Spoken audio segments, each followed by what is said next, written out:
प्रश्नकाल यानी वो सवाल जिसका पूछा जाना जरूरी है। नमस्कार, मैं हूं सुशांत सिन्हा और आज प्रश्नकाल में सवाल ये कि जिन नेताओं को हम और आप चुनते हैं वो मुख्यमंत्री की कुर्सी तक पहुंचते पहुंचते या विधायक या सांसद की कुर्सी तक पहुंचते पहुंचते इतने वीआईपी क्यों हो जाते हैं कि सत्ता की हनक उनके दिमाग पर हावी हो जाती है। उन्हें क्यों समझ आना बंद होने लगता है कि वो जन सेवक हैं, राजा नहीं। उनका काम सेवा करना है, हुक्म देना नहीं। आज प्रश्नकाल में यूपी और राजस्थान के दो मामले आपके सामने रखूंगा जो इस सवाल की वजह बनी है। पहले बात राजस्थान की। वसुंधरा राजे सरकार एक ऐसा बिल लाई जो भ्रष्टाचार को बढ़ाएगा, भ्रष्ट को बचाएगा और भ्रष्ट की पोल खोलने वाले पत्रकारों को जेल पहुंचाएगा। हंगामा पुरजोर हुआ। हालांकि सवाल उठाने वाले कुछ नेता और पार्टियां भी खुद सवालों के घेरे में हैं, लेकिन उस पर शो में आगे बात करेंगे। पहले यह देखिए कि शाही खानदान की बहू वसुंधरा राजे का बिल कैसे और क्यों हंगामे की वजह बन गया।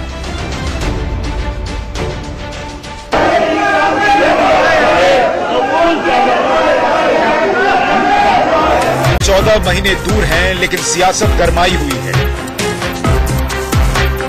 और इसकी वजह है वसुंधरा सरकार का वो बिल जो जजेस, मजिस्ट्रेट और सरकारी कर्मचारियों के भ्रष्टाचार को सामने लाने की कोशिश को और कोशिश करने वालों को, दोनों को ही रोकता है। राजस्थान की वसुंधरा सरकार का फैसला मानो कहता है कि ये जो कर रहे हैं इन्हें करने दो, रोको मत, और रोकना चाहते हो तो पहले सरकार से इजाजत लो, फिर जाकर इनके बारे में कुछ कहो या लिखो। ये कमोबेश वैसा ही है जैसे बिल्ली को दूध की रखवाली का जिम्मा दे दिया जाए। सवाल है राजस्थान में सरकार चल रही है या तानाशाही। आप समझिए कि अगर कोई आईएएस या कोई सीनियर ब्यूरोक्रेट को प्रिंसिपल सेक्रेटरी किसी भ्रष्टाचार में ले तो आपको साक्ष्य मिल गए, अगर आपके चैनल को साक्ष्य मिल गए, इंडिया न्यूज को साक्ष्य मिल गए, तो आप रिपोर्ट नहीं करेंगे, नहीं तो आपके खिलाफ कार्रवाई कर देगी सरकार। ये क्या बात हुई? तो एडिटर्स गिल्ड ने भी इसका विरोध किया, हम उनका स्वागत करते हैं। और शेखर गुप्ता और एनआई और आपका चैनल सबने उनका विरोध किया। हम उन सब पत्रकारों को सम्मान देते हैं और हम पहले से ही प्रेस की स्वतंत्रता के पक्ष में हैं कि वो खबरें चलाए, अच्छी चलाए, बुरी चलाए, आप अपना पक्ष रखें आके। तो मुझे लगता है कि महारानी की राजशाही जो उनके मस्तिष्क में है, जो उनका पैतृक संस्कार है, जनता को अपना सेवक समझना, उनको समझना पड़ेगा कि जनतंत्र में जो चुना जाता है वो सेवक होता है और जनता मालिक होती है। तो अपने मालिकों पे इस तरह का अपराध करना और उनके खिलाफ इस तरह का कानून लाना वो महारानी को महंगा पड़ेगा। अब जरा समझिए कि बिल में है क्या जिसको लेकर हंगामा मचा है। दरअसल वसुंधरा सरकार जिस विधेयक को लाने जा रही है उसके मुताबिक किसी सरकारी कर्मचारी, मजिस्ट्रेट या जज के विरुद्ध किसी तरह की शिकायत बिना सरकार की इजाजत के दर्ज नहीं कराई जा सकती। मीडिया को भी इस बात की आजादी नहीं होगी कि किसी ऐसे शासकीय व्यक्ति या अधिकारी के खिलाफ ठोस सबूत होने के बावजूद कोई रिपोर्ट लिखे या प्रसारित करे। अगर मीडिया कोई रिपोर्ट छापता है तो जुर्माने के साथ 2 साल की कैद भी हो सकती है। तो जब तक हाउस में पास नहीं होता तब तो डिटेल तो मैं आप नहीं बता सकता हूं, पर मंशा यही है कि अनायास ही सरकारी अधिकारियों को तंग करके काम को डिले करने का जो तरीका निकला लिया उससे थोड़ी निजात मिलेगी।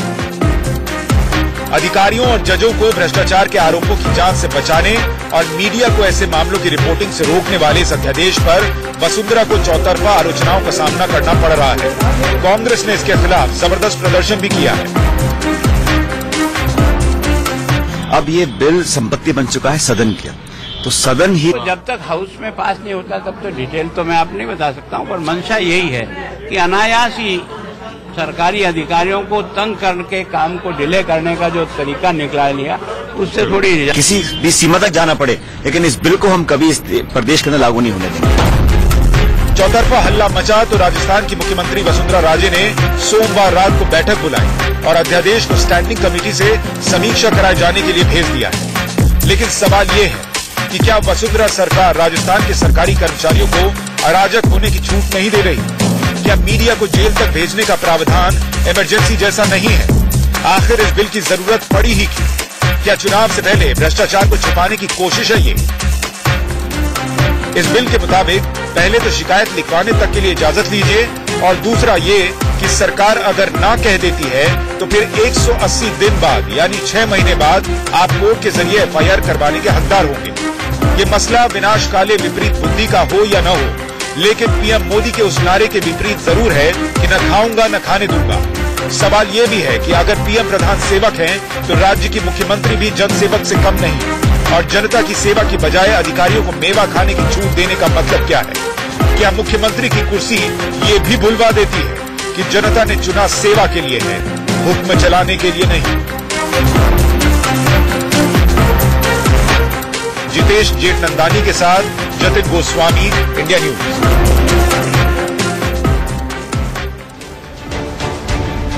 हंगामा हुआ तो बिल सेलेक्ट कमेटी को भेज दिया गया, लेकिन राजस्थान सरकार का तर्क यह है कि यह बिल ईमानदार अधिकारियों को झूठे केसेस से बचाने के लिए है, भ्रष्ट अधिकारियों को बचाने के लिए नहीं। लेकिन आपके सामने कुछ आंकड़े रखता हूं जो बताएंगे कि कैसे वसुंधरा सरकार का यह तर्क गले से नीचे उतर ही नहीं सकता। जरा इसको समझिए। तर्क क्या था कि ईमानदार अधिकारियों को बचाया जाए झूठे केसेस से। अब देखिए, ये वो ग्राफिक्स नहीं है। मेरे ख्याल से जो ग्राफिक्स हम आपको दिखाना चाह रहे हैं वो ये कहता है कि 1956 केस 2015 तक राजस्थान में 1956 केस दर्ज किए गए भ्रष्टाचार के जो आरोप लगे, और उसमें से सिर्फ 34 आरोप जो हैं वो गलत साबित हुए। 338 मामलों में चार्जशीट दायर की गई, यानी करीब करीब 2000 आरोप लगे, लेकिन उसमें से सिर्फ 34 गलत निकले। ऐसे में जो ईमानदार अधिकारी हैं उनको बचाने के लिए बिल कैसे हो सकता है? खैर, लेकिन ऐसे बिल को लाने की कोशिश भी गैरकानूनी से कम नहीं है, ऐसा हम नहीं कह रहे हैं, बल्कि देश की सर्वोच्च अदालत यानी सुप्रीम कोर्ट ऐसा कह चुकी है। अपने फैसले में सुप्रीम कोर्ट ने क्या कहा था, जरा उसको देखिए आप। सुप्रीम कोर्ट ने कहा, 2014 का यह मामला है, 2014 में सुप्रीम कोर्ट की संवैधानिक बेंच ने एक फैसला सुनाया था। वो फैसला दिल्ली पुलिस स्पेशल एक्ट के सेक्शन 6E को लेकर था, और कोर्ट ने 6E सेक्शन को खारिज कर दिया था। अब 6E सेक्शन में था क्या? सेक्शन 6E के तहत ज्वाइंट सेक्रेटरी और उससे ऊपर रैंक के अधिकारी, एमएलए, एमपी की जांच सरकार के इजाजत के बिना नहीं हो सकती थी। अदालत ने सरकारी कर्मचारियों को एक तरीके से अलग दर्जा देने और बचाव करने के लिए जो यह कानून था उसे गैर कानूनी बताया था, यानी बिल्कुल भी कानून के लिहाज से यह ठीक नहीं था। यानी जो कानून खुद कानून और न्याय के मंदिर यानी अदालत की नजर में उचित ना हो, वो वसुंधरा सरकार को क्यों ठीक लग रहा है? यह सवाल आपके मन में भी होगा। यही सवाल हमने राजस्थान में आम आदमी पार्टी के प्रभारी कुमार विश्वास के सामने रखा। कुमार विश्वास उन नेताओं में से हैं जिन्होंने सबसे पहले इस बिल का विरोध शुरू किया था। आपको सुनवाते हैं कुमार विश्वास का इस पर क्या कहना है। जो कानून लाया जा रहा है, तमाम जगहों पर चौतरफा हमला हो रहा है वसुंधरा राजे सरकार पर, आपकी प्रतिक्रिया सबसे पहले? सबसे पहले तो यह कि विनाशकाले विपरीत बुद्धि। राजस्थान के गांव-गांव में महारानी के अहंकार के प्रति भयानक क्रोध है लोगों में, और लोग बहुत मन बना चुके हैं कि उन्हें किसी भी हालत में परास्त करना है। पार्टी का कार्यकर्ता होने के नाते और राजस्थान का प्रभारी पर्यवेक्षक होने के नाते अगर मैं ये कहूं कि हमारे बारे में मन बना चुके हैं तो ये अहंकार होगा। ऐसा कुछ भी नहीं है। अभी हम काम कर रहे हैं, अभी हमने विधानसभाओं पर संगठन बनाया, हम अच्छा चुनाव लड़ेंगे और अच्छा रिजल्ट देंगे, ये तय है। लेकिन लोग ये मन बना चुके हैं कि महारानी को तो हराना ही है, और न केवल बाहर के अन्य दलों के लोग, उनकी पार्टी के लोग, जो वरिष्ठतम नेता है, शायद महारानी के जो कुल आयु है उससे ज्यादा का जिनका अनुभव है बीजेपी का और आरएसएस का, ऐसे घनश्याम तिवाड़ी जैसे लोग, हनुमान बेनीवाल जैसे लोग, ये सब लोग मन बना चुके हैं कि उन्हें हराना, मुखर विरोध भी कर रहे हैं। ऐसे समय में उनके कौन सलाहकार है जिन्होंने ये सलाह दी कि भ्रष्टाचार में या किसी भी प्रकार के अपराध में अगर कोई लोक सेवक पकड़ा जाएगा या उस पर आरोप हो या साक्ष्य पाए जाए तो आपको उस पर मुकदमा करने से पहले, एफआईआर करवाने से पहले आपको सरकार से परमिशन लेनी पड़ेगी। और हमने महारानी को ये सूचित किया है कि आप ये समझ लें कि अब राजतंत्र नहीं है। वो समय चला गया कि जब हमें सुभद्रा कुमारी चौहान के माध्यम से पढ़ना पड़ा था कि अंग्रेजों के मित्र सिंधिया ने छोड़ी राजधानी थी। अब ना वो आपके मित्र अंग्रेजों का कानून है इस समय, ना ही आपके राजवंश का कानून है। ये देश का लोकतंत्र है जिसमें अपनी बात कहने का अधिकार है। अगर कोई लोक सेवक अपराध में लिप्त है, उसकी शंका है या उसके बारे में साक्ष्य है, तो भारत के किसी भी व्यक्ति को अधिकार है कि वो एफआईआर करे। इस देश के संविधान में केवल एक ही व्यक्ति को इम्यूनिटी प्राप्त है, जिनका नाम महामहिम राष्ट्रपति है। उनके विरुद्ध तो कोई कुछ नहीं कर सकता, क्योंकि भारत के सर्वोच्च प्रधान है, भारत के सबसे प्रथम पुरुष है वो। उसके अलावा सब बराबर है, प्रधानमंत्री भी बराबर है, मुख्यमंत्री। ऐसे समय में हम लोग जिन्होंने लोकपाल का आंदोलन लड़ा है, जिन्होंने प्रधानमंत्री तक को उसके एम्बिट में लाने के लिए हंगामा किया हो, आज वो इसको जाने देंगे? असंभव है। और वो समझ नहीं रही है, अभी वो अहंकार में है, और मुझे लगता है कि उनका पतन तो तय ही है 18 के अंत में। लेकिन अगर वो ऐसा करेंगी तो हो सकता है कि जल्दी ही उनका पतन हो। कानून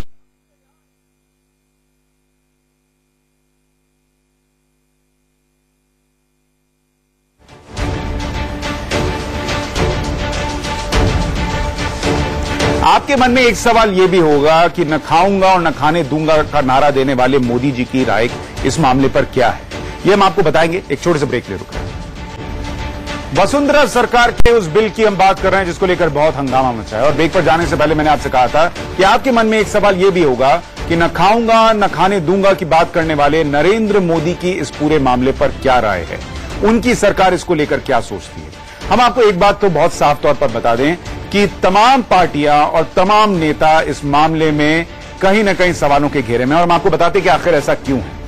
ऐसा इसलिए है कि अगर हम आपको समझा सके कि इससे पहले साल 2013 में यूपीए सरकार प्रिवेंशन ऑफ करप्शन एक्ट संशोधन बिल लेकर आई थी, और बिल स्टैंडिंग कमेटी को भेजा गया था जो बाद में राज्यसभा में पास नहीं हुआ। उस बिल में भी ऐसा ही प्रावधान था जैसा कि राजस्थान में वसुंधरा सरकार प्रावधान लेकर आ रही है और हंगामा हो रहा है। अब देखिए, मोदी सरकार, मोदी कैबिनेट ने बिल में संशोधन को मंजूरी दे दी थी, और संशोधन को मंजूरी देने के बाद जब हंगामा हुआ तो बिल सेलेक्ट कमेटी को भेज दिया गया, यानी वहां भी मोदी सरकार भी ऐसा ही बिल लेकर आ रही है केंद्र में।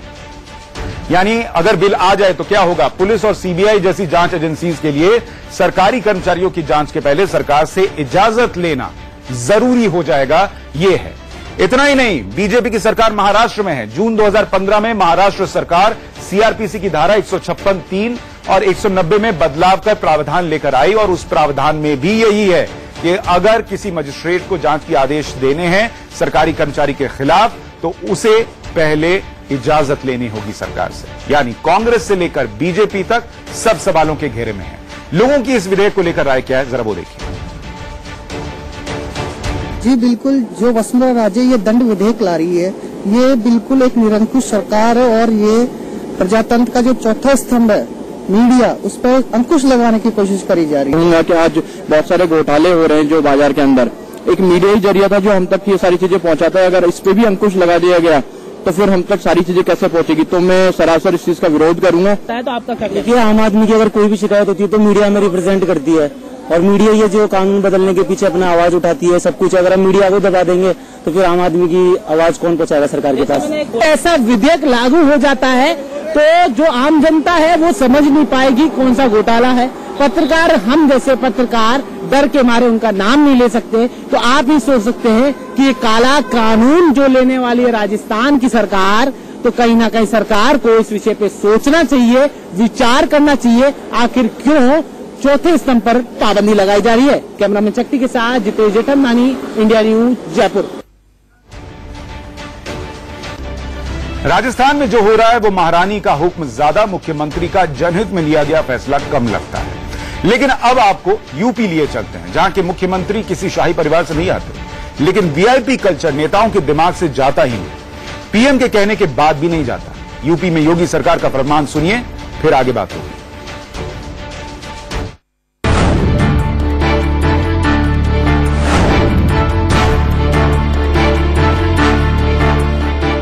यूपी में अगर चुने हुए प्रतिनिधियों को कोई अधिकारी खड़े होकर उसका स्वागत करता नजर आए और सावधान की मुद्रा में बिना हिले डुले बड़े ही गौर से जनप्रतिनिधि की बातों को सुनता नजर आए तो चौंकीगा मत, क्योंकि अब से पहले वो बेशक ऐसा करता रहा हो, लेकिन अब ऐसा करना उसकी मजबूरी बन चुकी है। जनप्रतिनिधि के प्रति उसके दिल में कितना सम्मान है, वो कैसे रिएक्ट करेगा, इसकी आजादी अब अधिकारी से छिन चुकी है।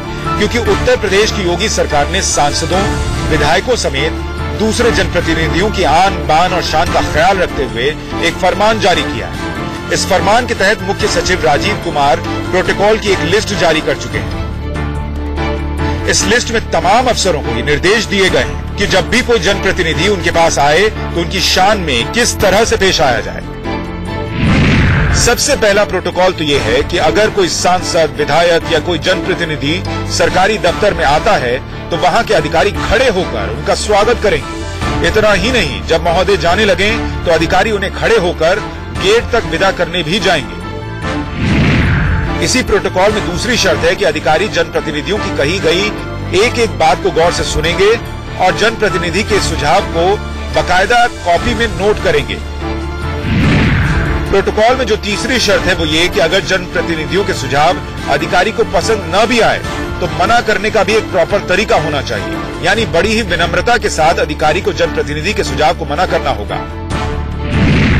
प्रोटोकॉल में अगली जो शर्त है वो ये कि अगर सांसद या विधानमंडल के सदस्य कोई चिट्ठी लिखें या फोन पर किसी समस्या के बारे में बताएं तो उसे अधिकारी तवज्जो दें और जल्द से जल्द उस समस्या को निपटाने की दिशा में कदम बढ़ाएं। इस प्रोटोकॉल की आखिरी और अहम शर्त यह है कि दफ्तर में आए जनप्रतिनिधियों के लिए अधिकारी चाय और नाश्ते का भी इंतजाम करें।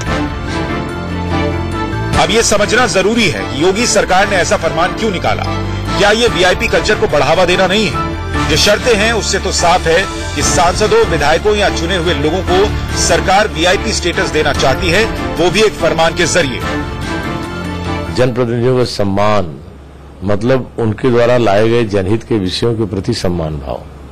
तो इस नाते उस अधिकारी के मन में उनके द्वारा उठाए गए जनहित के मुद्दों पर ध्यान विशेष रूप से केंद्रित हो, इसके लिए उन्हें उस सर्कुलर की भी याद दिलाई गई है। यह एक स्वाभाविक प्रक्रिया है। इसी फैसले को अगर देश की मोदी सरकार के हिसाब से देखें तो योगी सरकार का फैसला मोदी सरकार के फैसले से बिल्कुल उलट है। देखिए, इज्जत तो हर किसी को मिलनी चाहिए, नेता हो, मंत्री हो, आप हो या मैं हूं, कोई भी हो। लेकिन सवाल यह है कि नेता क्या आम आदमी से अलग है, और अलग हैं तो ये वीआईपी कल्चर नहीं हुआ तो फिर क्या हुआ? क्या योगी सरकार ने ऐसा कोई फरमान जारी किया है कि आम आदमी किसी अधिकारी के पास पहुंचे तो उसके साथ कैसा बर्ताव होना चाहिए, उस आम आदमी के लिए चाय नाश्ते का इंतजाम होना चाहिए? नहीं किया ना। तो जब आम आदमी के लिए ऐसी कोई व्यवस्था नहीं है तो नेताओं के लिए फरमान जारी कर ऐसी व्यवस्था क्यों है? जरा देखिए कि कैसे नेताओं का वीआईपी कल्चर जो है वो छूटे नहीं छूटता। ये हम आपको दिखाते हैं और बताते हैं कुछ उदाहरणों के जरिए। सीएम योगी देवरिया में शहीद के परिवार से मिलने के लिए गए थे तो वहां एसी लगवा दिया गया था, सोफा लगवा दिया गया था। अब ये वीआईपी कल्चर नहीं है तो क्या है कि एक मुख्यमंत्री पहुंचे तो एसी लगाना पड़ जाए। घर के आसपास हरे पर्दे लगाए गए थे और रेड कारपेट तक वहां पर बिछाया गया था। ये हालत थी। मुसहर जाति के लोगों से मिलने के लिए कुशीनगर गए थे मुख्यमंत्री तो साबुन और शैंपू दिया गया था। मतलब मुख्यमंत्री से मिलिए तो साफ सुथरे होकर मिलिए। जो यथास्थिति है, जो असली स्थिति है, उससे मुख्यमंत्री उस स्थिति में मुख्यमंत्री मिल भी नहीं सकते। जनप्रतिनिधियों को किसी भी हाईवे पर टोल टैक्स नहीं देना पड़ता। ये वीआईपी कल्चर नहीं है तो क्या है? एयरपोर्ट पर जाते हैं तो सिक्योरिटी चेक के लिए लाइन में नहीं लगना पड़ता। और इतना ही नहीं, अगर फ्लाइट देर हो जाए तो वीवीआईपी लाउंज में वो आराम से इंतजार कर सकते हैं। हमारी तरह और आपकी तरह उन्हें बैठना नहीं पड़ता बाहर कुर्सी पर। रेलवे में वीआईपी कोटा या एचओआर यानी हाई ऑफिस रिजर्वेशन लगता है नेताओं के लिए। और ये सिर्फ कुछ उदाहरण है, ऐसे बहुत सारे उदाहरण हैं जो सामने आ सकते हैं। जनता नेता से खुद को अलग नहीं करती। नेता खुद जनता से तब अलग हो जाते हैं जब वो या तो चुनाव के बाद मुंह दिखाने तक नहीं जाते या फिर ऐसे बर्ताव करने लग जाते हैं जैसे वो उसी आम जनता के बीच से चुनकर न निकले। प्रधानमंत्री के कहने भर से चीजें इस देश में नहीं बदल सकती। ये तो गोरक्षकों के मामले से लेकर वीआईपी कल्चर तक और भ्रष्ट अधिकारियों को बचाने की कोशिश तक में दिख गया है। ऐसे में सवाल यह है कि क्या हम और आप इन नेताओं को आईना दिखा सकते हैं क्या? सोचिएगा। प्रश्नकाल में आज के लिए इतना ही। नमस्कार।